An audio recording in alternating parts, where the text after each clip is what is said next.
some footage, just anything raw. It does not have to be edited. We really love to give people a taste of this laptop. Yeah, that's what's showing there. Yeah.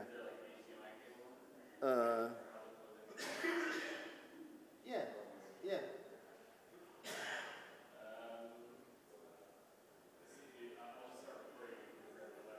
Okay, great. All right. So I'm not sure if people know what the Burning Man project was. How many people have a sense of what it was? Okay. All right. That's not very many people. All right. So let me walk you through what the project was all about. First of all, the conceptual framework is just brilliant. So Primavera de Filippi, who has been working with the Ethereum community for quite some time, had this idea where you could think of certain kinds of artifacts as divided into phenomic part, so the artifact, a particular concrete artifact in the world. So I'm making a distinction between phenome and genome. So the phenome might be like a sculpture or a painting or a song, something that you can experience tangibly, like you can hear it or you can touch it or you can see it, right? So that would be the phenomic aspect of the entity, and then a genomic aspect of the entity, which would describe how that entity would evolve over time in relation to some community. So you could imagine, for example, a song could begin with a certain number of verses and a certain number of choruses and a bridge. That's a simple song structure. But there would be a new version of that song in which maybe one of the choruses was somehow changed. It might be modulated from a major key to the relative minor or something like that. Okay, so you have another version of the song, and the relationship between the new version, which is another phenome, right, would be a smart contract, which was governing the interaction of the community, which was making decisions about which versions it liked versus which versions it didn't like. Okay, so the simplest thing would be some kind of voting app. So, for example, again, in the case of a song, you might have the community might say, okay, well, this is our song, right? This is the song that best reflects this community, and now we want to move over to a new version of our song. So the community all votes on different proposals for a new version of our song, right? And then a smart contract would collect the votes amongst the different possible proposals, and the money collected from the voting would fund the recording of the next song. Does that make sense? So this is a very general idea. So you have smart contract as genetic material that's controlling the evolution of something that lives in the world. Which is a mind-blowing idea. Yes? This is pretty awesome, pretty crazy, cool idea. And Primavera instantiated it for sculpture, and for a particular sculpture, which she called plantoid. Okay? So she began with some pretty steampunk sculptures, which she did herself in collaboration with some other folks. So some pretty steampunk sculptures of plants.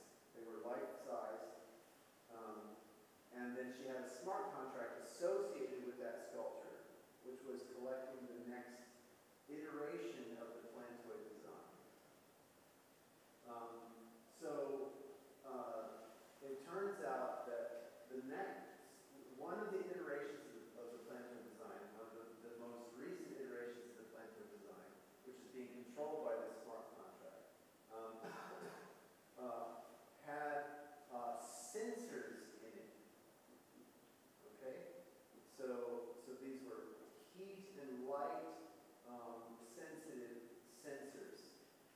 And then that data was collected and brought to algorithms which were on Raspberry Pi. Yes? Hey, Patrick, come on up. Come on up. You were at Burning Man, so you can talk about your experience. You can share your experience.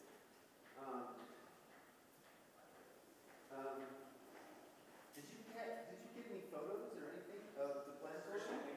Yeah. Okay. Yeah. So if we could get Christian and Nick, that would be awesome. I think the reason Kayvon isn't here is because we were working nonstop without sleep for the last 4 or 5 days to make sure that our song demo was available to you guys. Nick, is that you? Do you have photos? Sorry, we're piecing this together. I was literally passed out 45 minutes ago, and I'm pretty sure Kayvon is asleep. Yes. So Greg, is this the first IoT application on RChain? It's an interesting thought. Is it an IoT? I don't think it's. I wouldn't classify it as IoT. Since you have those sensors on there. No, it's an interesting thought. But it's being used in a different way. Yeah. It's being used in a different way. And you use genetic algorithms and stuff? So I'll get into exactly the algorithms we use. All right. So what would happen is the sensor data was collected and streamed to a Raspberry Pi, or pooled at a Raspberry Pi, and then there was a daytime algorithm and a nighttime algorithm, and the nighttime algorithm produced kind of dance music, I guess, is the one way to describe it. Sort of, how would you describe it, Patrick? Dance music is a good way of putting it, yeah. Was there a light show corresponding with it as well as the music? Yeah, there was a light show. Yes, another. I didn't see that part, to be honest. Okay, then don't worry about it. Don't worry. Just report on what you actually saw. Nick, if you got stuff. Oh, okay, perfect. Yeah, don't worry. It's okay. I can ramble on forever. Okay, so the other thing that so in the nighttime there was an algorithm which was converting the sensor data into kind of groovy dance music, and in the daytime there was a different algorithm, and Kayvon was responsible for implementing this algorithm. I'm just going to describe the algorithm to you, and I'll be honest, I think this is super cool because it also follows a genetic model. Sorry, you cannot hear you. The people in the stream cannot hear you without microphone. Is there perfect? Hello, can you hear me now? Okay, great. I'm so sorry. I apologize. Okay, I'm not going to repeat what I said. So that part will forever be a mystery. Okay, so the daytime algorithm works like this. So how many people here know what a transcendental number is? Awesome. There's one person in the room. Okay, so between you and I, we have enough knowledge to share with everyone. Okay, so we just have to hold the vibration, and it will disseminate out through everyone. So a transcendental number is not it's not rational. It can't be represented as a ratio. And it's not the solution of an algebraic equation, right? So you're not going to find it as a root or a combination of roots via sums or products, things like that. So probably everybody has heard of the number pi. So pi is a transcendental number. Probably a lot of you have heard of the number e. Right, and E is an important number when we talk about Newton's calculus, but it's also transcendental, and it has an interesting property, which is the decimal expansion enjoys a certain complexity. Like, so you can't represent the stream of digits as a finite automata, as a simple finite automata. So there's a lot of complexity in the stream of digits. And a lot of people have thought, well, if that's such an interesting source of complexity or entropy, couldn't we turn that into music? So there have been a lot of attempts to kind of turn pi or e or things like that into music. But people have kind of missed some obvious things. So I'm going to describe how to recover some of the low-hanging, obvious stuff. And that's what Kayvon implemented. Okay, so from our perspective, we're just going to treat these transcendental numbers as sources of infinite streams of digits.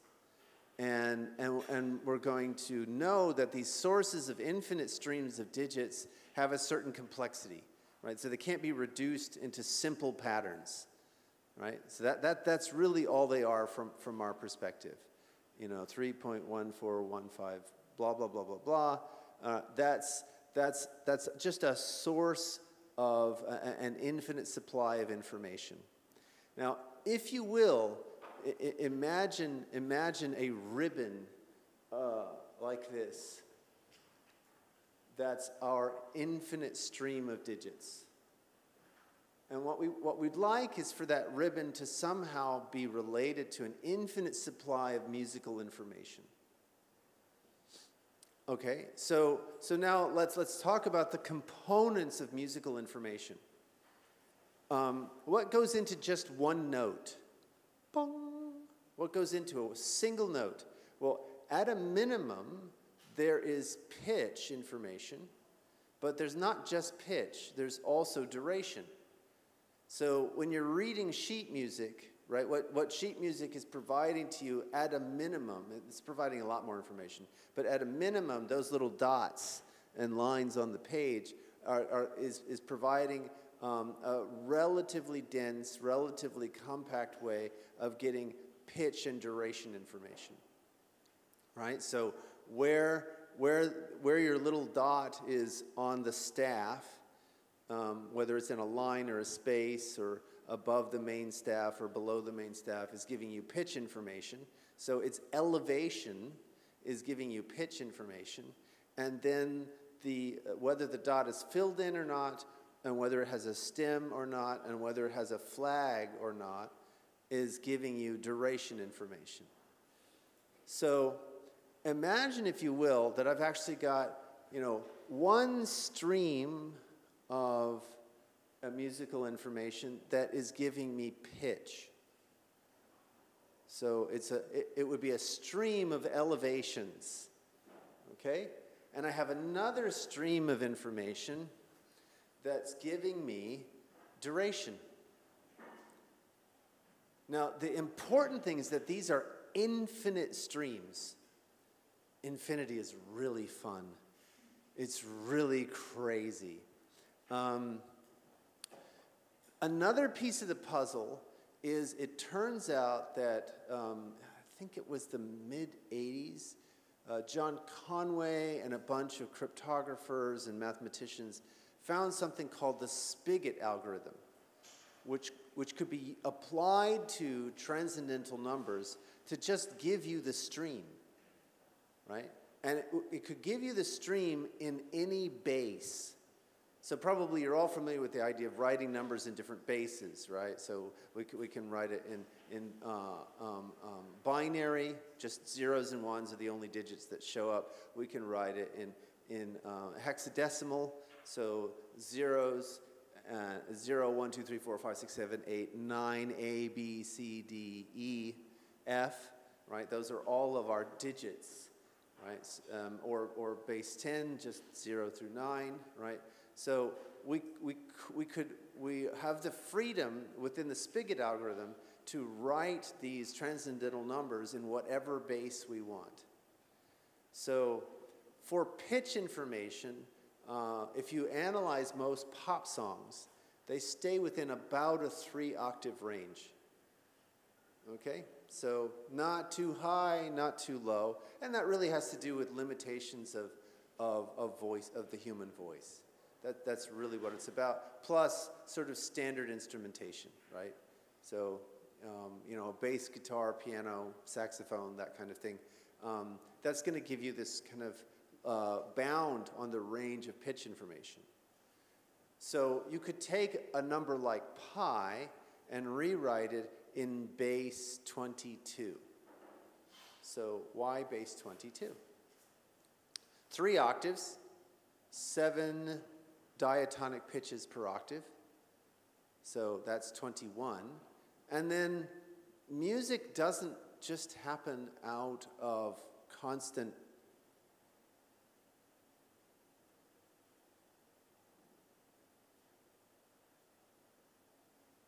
it also needs silence, which in Western classical notation, that's represented as a rest. I am always moved by Robert Fripp's idea that music is the cup that holds the wine of silence.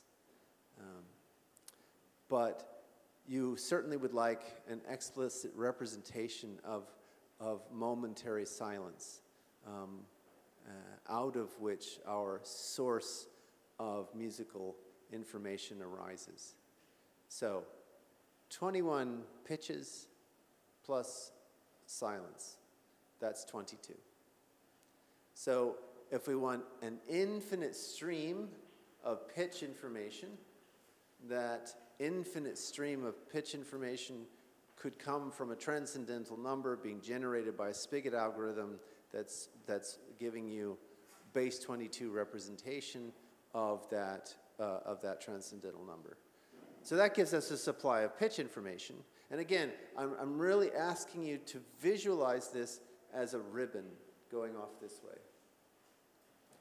Now I'm gonna flip over to this side, and and we can do the same thing for duration. So let's say on that side we use pi, written in base 22, to give us this infinite stream of pitch information.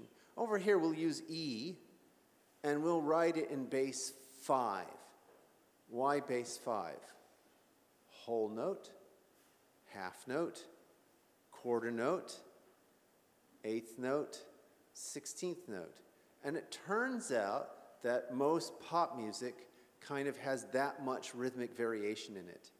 There's roughly that amount of duration with, you know, so you maybe have the hi-hat clicking along the 16th notes, and you have the bass drum, you know, handing out maybe half notes or quarter notes or whole notes, things like that. And that gives you a sense of the rhythmic variation. So if we took E and we wrote it in base 5, we now have an infinite stream of duration information. So now I'm gonna stand with my back to you. I've got my duration information and my pitch information, and until they meet, I got nothing. I got no sound, right? But when they meet, what's going to happen? So I take this position in the stream of pitch information, and I have it meet up with that position in the duration information. Now I've got a note, right? And I can take these streams and I can zip them together. Yeah? Are you following along? Can you see the picture in your mind? They start zipping, and when they zip, it's literally like two halves of a DNA strand, right? When they start zipping together, then you get music, right? So that's the algorithm that Kayvon implemented. So he's getting the sensor data, right? And the sensor data is providing information into some operations that we can do on these streams. So since they're streams, since there are these ribbons, there's some basic operations we can do on ribbons. And I just described one of them. Like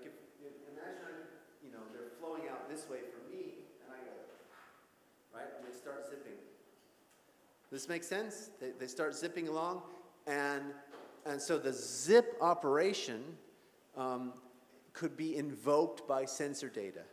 And then I could stop the zipping. Don't zip anymore. Okay? So sensor data could instruct my algorithm to not zip anymore, right? So that would stop the music, basically. Now, I could also do something else, which is, it's a ribbon. It's an infinite ribbon. That means I have infinite depth along either one of those ribbons. So I could take this ribbon like a roll of toilet paper and I could yank it, right? And that would advance it deeper into the stream, right? And so now where pitch and duration line up has shifted, right? They're not lining up in the same place, so the melody that's being generated would be completely different, right? And I can do this independently along the pitch axis as I can along the duration axis. Okay, so I have yanking this way and I have yanking this way, right? And so that's another pair of operations that I can use to influence the melody that's coming out of this stream of information. Okay? There's one other operation that I can do. Again, think physically. Got my two strings in my hand, I can go. So what was pitch becomes duration. And what was duration becomes pitch. So I rewrite E in base 22, and I write pi in base 5, right? And I can do that as much as I want. And because I have a Spigot algorithm, it just works efficiently. Okay, so what we do is we take the stream of sensor data. So people are walking up around the sculpture, and they notice, oh, if I put my hand over here and cast a shadow, then things change. Why? Because the sensor data is now not receiving the same amount of light, right? So that generates a different data stream. And those different operations correspond to the different operations we can do on these streams, which then is going to change the music being generated. That's cool, yeah? That's pretty awesome. And so that's what Kayvon implemented, and that was the daytime music. So it's going to be a lot stranger, a lot weirder. You can make it as mellifluous as you want. So instead of doing diatonic scales, which is base 22, you could do, hey, don't scoot out. I was really hoping you would talk about your experience of it. Okay, all right. Okay, all right. So you could write it in base 16, so hexadecimal. Why? 3 octaves of pentatonic scale plus a rest. Okay, and pentatonic scales, it's impossible to play melodies that don't sound good. Pentatonic is all, that's why they make wind chimes out of pentatonic scales. Right, so if you've ever walked around one of those metal tubular wind chimes, right? Those are tuned in pentatonic scales more often than not, and that's because the random or aleatoric sounding of the chimes that's caused by the wind is mellifluous. You don't get any cacophony or dissonance because of the pitches. So you can make this as mellifluous or as challenging as you want. You could also go the other direction. So you could put in chromatic scales instead of diatonic or pentatonic scales. Anyway, so that's what was our piece. Now how is this related to RChain? So Kayvon wrote the Spigot algorithm and the music generation at the Scala layer and then poked those through into a smart contract. Okay? So the smart contract interfaced with this stream of incoming data and the infinite stream. So there's a stream of data coming from the sensor array, and there's a stream of data coming from our transcendental numbers. And so the Roland contract is what hooked those two together in terms of interpreting the sensor data as operations on our two interacting streams. Okay, so that's what the smart contract does. And that was deployed on a Raspberry Pi. Okay, because the Raspberry Pi was what was running locally. There's no internet in Burning Man, right? Did I get that right? Only once it starts.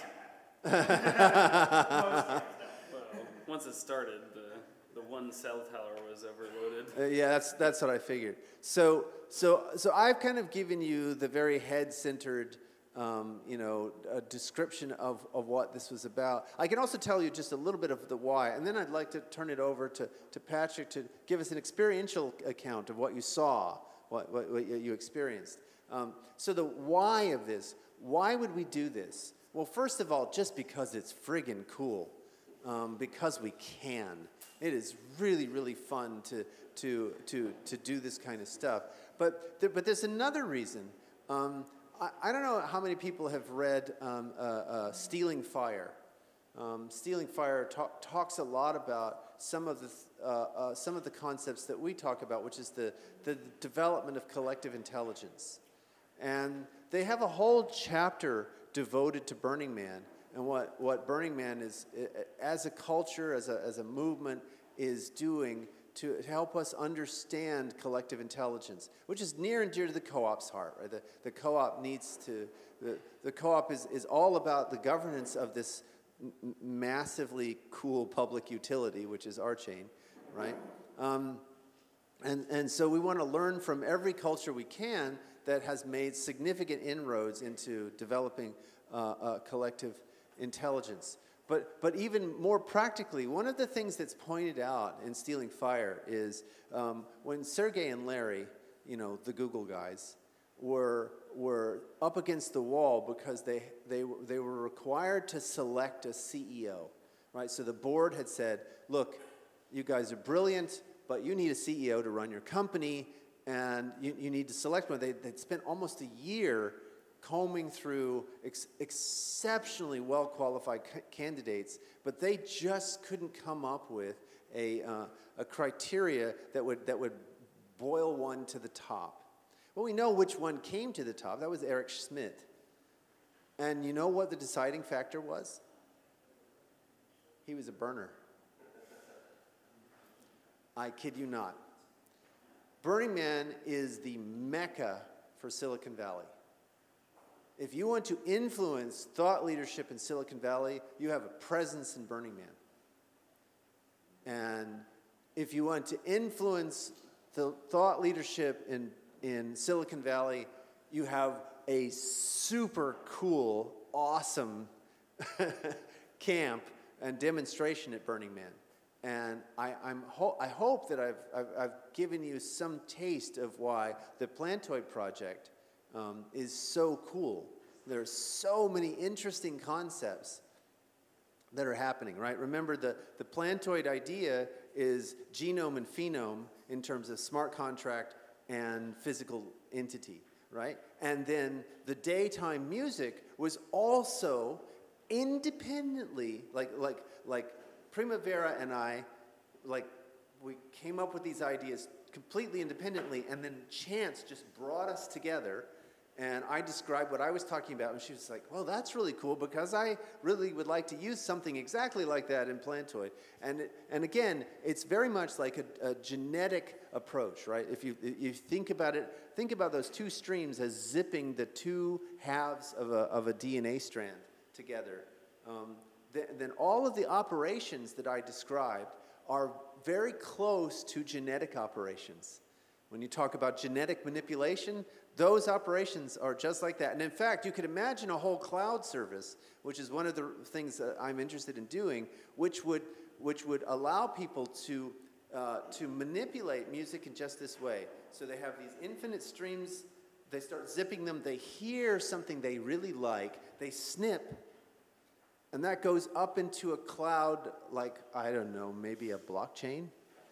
So this little snippet of melodic material that can be unzipped into pitch and duration information.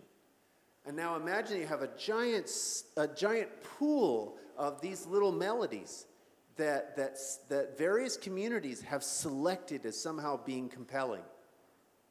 Well, now guess what? You can do crossover. You can do standard genetic reproduction. I'm going to put the mic down, so maybe I'll stand here, and then I'll turn it over to these guys. So I have 2 melodic snippets, each one of which is pairs of strands. Like, picture this in your mind, pairs of strands, okay? Now I can do exactly what we do with genetic reproduction. I can split them apart and split them apart, and I can take the pitch information from the mother and the duration information from the father and get a new melody. And I can take the duration information from the mother and the pitch information from the father, stitch them together, and get a new melody. Is this making sense? You guys following what I'm saying?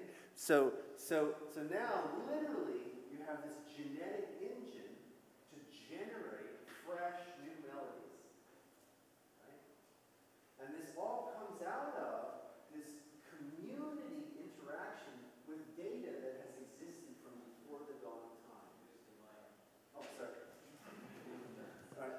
So this all comes out of a community interaction, human interaction with data that has existed before the dawn of time. Pi was there before there was a Big Bang. E was there in whatever realm we experience in mathematics. And again, think about this for a minute. Math is one of those crazy, crazy human experiences, right? If I close my eyes, you all disappeared. You're gone. If I walk out of this room, you're more gone than before, okay? But if I close my eyes, the number 3 is still with me. My direct experience of the number 3 is still present. No matter where I go, like I'm in this room, I have a direct experience of the number 3. If I get on a plane and I'm flying at 35,000 feet, I still have a direct experience of number 3. If I go diving, I'm down at 150 feet below the surface, I still have a direct experience of the number 3. There's something very fascinating about the human experience of mathematics. And what we're describing with this musical system is this interaction between us as a human community and the mathematical experience which stretches out before the dawn of time, right? And so that is this kind of cool idea that we were trying to plant at Burning Man. So now let's turn it over and give it to Nick and Patrick, and maybe they can give a sense of what they experienced. Okay, so what you're going to watch is something that's very extremely rough.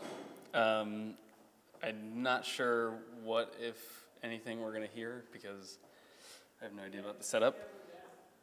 What's up? Yep.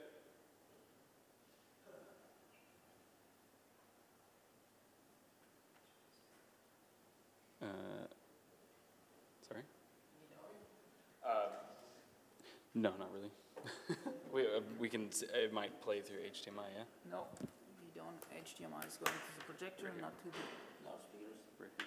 This kid's here. Loudspeakers. Okay. Oh no, I'm supposed to be somewhere at 4 o'clock. I still don't know what, if anything, we're going to hear just because of the way it was recorded. We may have been recording audio on something different. Also, it may stutter, so we'll see. So, this is it at daytime, obviously.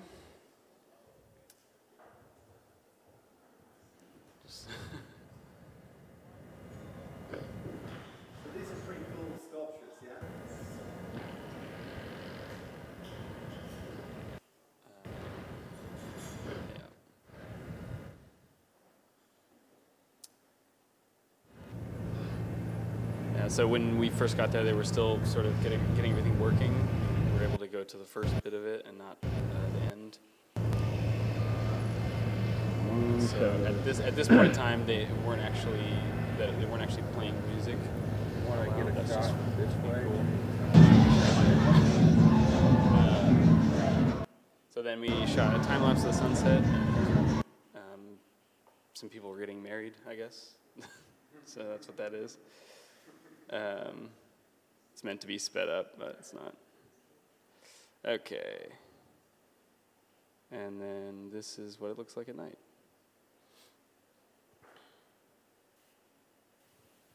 So, okay, so yeah, I think this clip doesn't have sound, but here in a second we'll have it for a little bit.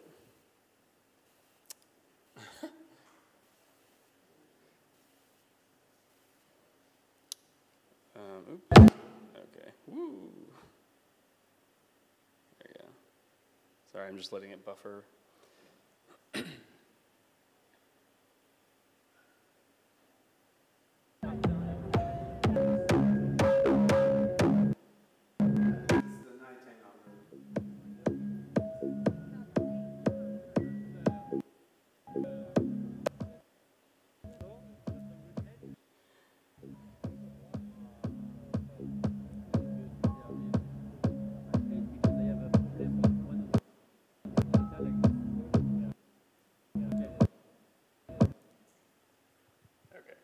That's all I had at this time, but and it was mainly skipping like that because of something in this program, but it was actually quite cool.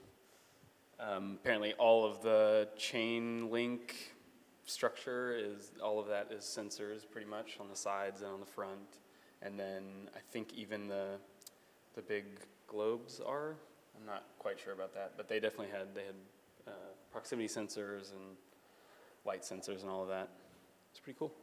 Awesome, thank you. Patrick, you want to speak to your experience? Just say a few words. Yeah, sure. I didn't experience this part firsthand, but I can speak to Burning Man in general. Yeah, sure. Sure. Yeah, so thank you for that invite, by the way. Show of hands, has anybody been to Burning Man this year or before? Okay, cool. So you guys get the picture. I would definitely encourage everybody to go. And in particular, if you're fascinated by like the properties of autonomous organization and emergent like expression of a group, I think that Burning Man is probably the largest and most successful experiment in that. Some of besides like the awesome partying and the lights and like the dancing nonstop, some of the things that like profoundly stuck out to me were the principles applied very directly. I can't remember all of them off the top of my head, but there's one in particular that is pointing out to me right now, and there's this idea of MOOP, which is called matter out of place, and that's essentially garbage on the ground. And there's this rule that if you see it, it's yours, and you should pick it up and take it away. And that is an applied principle of immediacy. That principle in itself was so prominent in Burning Man that I don't know if I can ever be the same, honestly, because of it. So I went not only in we went before for the build weeks.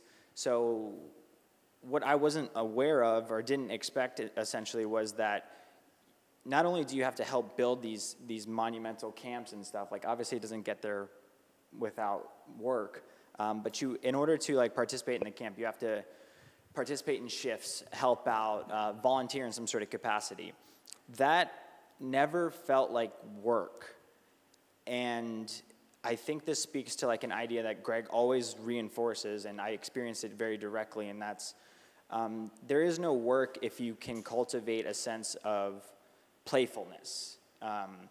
Like when we were doing the dishes, there was like a Congo line of dancing. While waiting in line, everybody was giving back rubs, or there was sandstorms, and as the sandstorms would just roll over, immediately people would just start to act and react to like, oh, anything that can blow out of the way, get it and fix it and stow it away, wipe up afterwards, and then get back to celebrating.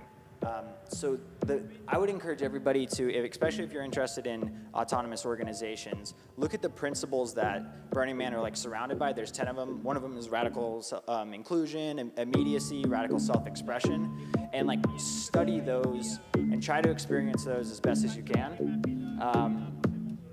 Because I think it's a massive step towards what we're trying to do in cultivating play and new forms of organization in urban society. We were with Camp Decentral, which was like the prominent blockchain camp, and I got to meet and network with and make friends with a lot of really awesome and innovative people. So I'm super grateful for the invite, and that's like my couple words. I'd definitely go. Well, first of all, thank you. I mean, you touched on some things that I really think we need to touch on again and again and again and again and again. But just to close it out, are there any questions from this group? Like, I'd love to hear, even if it's not a question, why are you in this room? What brought you to this particular room today? Why this track? Why this presentation? Anyone? Is this one live?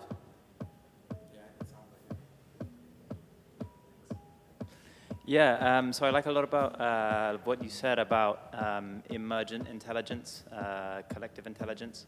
That's a big part of what draws me to RChain and a lot of these blockchain 2.0 platforms, is that I see, I'm not entirely sure where I'm referencing this from, but consciousness, I think, is an emergent property of connected systems. So by building these systems, I think there's an associated consciousness with them in the same way that there is with social groups. And so, I mean, the title RChain at Burning Man being the local burns in Europe, the phenomena that I've seen there and the collective consciousness that you can be a part of is tangible. So the title really drew me.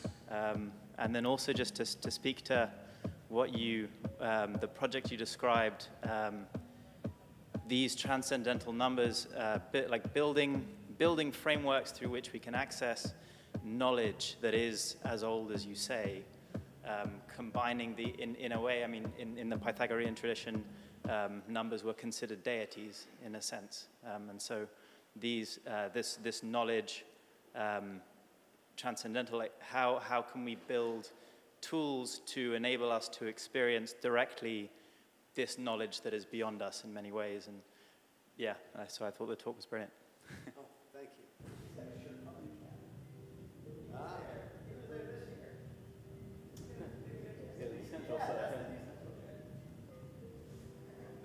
Were you at Burning Man?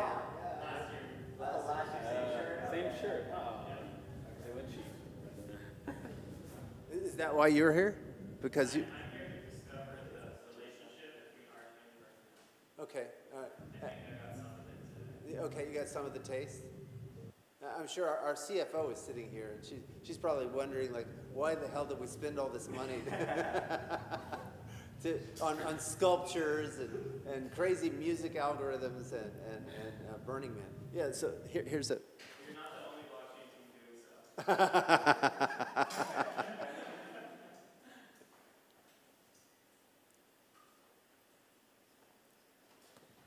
So your question is, why did I come to this and not something else? So I run an arts organisation called Furtherfield, and we showed the original Plantoid in a public park in North London 2 years ago now.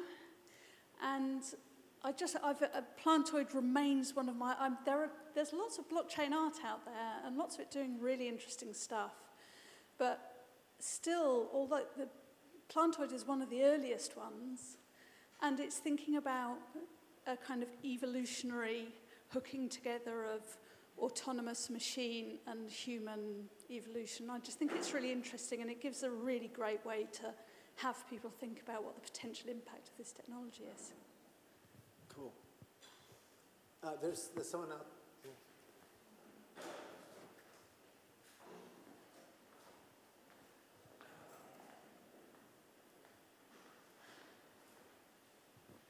Yeah, so I'm Pamir from Libertas Capital. So we came to this particular session because I guess at a more prosaic level, part of the reason I wanted to attend this developer conference was because I wanted to understand what could make RChain win versus a lot of the other smart contract platforms that are out there, and there are many of them out there now. And I think a lot of what's going to make a next generation smart contract platform win is the intangibles. It's not so much going to be features or transactional performance or any of its technical merits, as I think those technical merits to some extent are well, I think there are a lot of very good platforms out there now, but I think the more intangible and more cultural aspects of a community around these projects is what's going to make them win, and that's why I thought it'd be interesting to attend this session.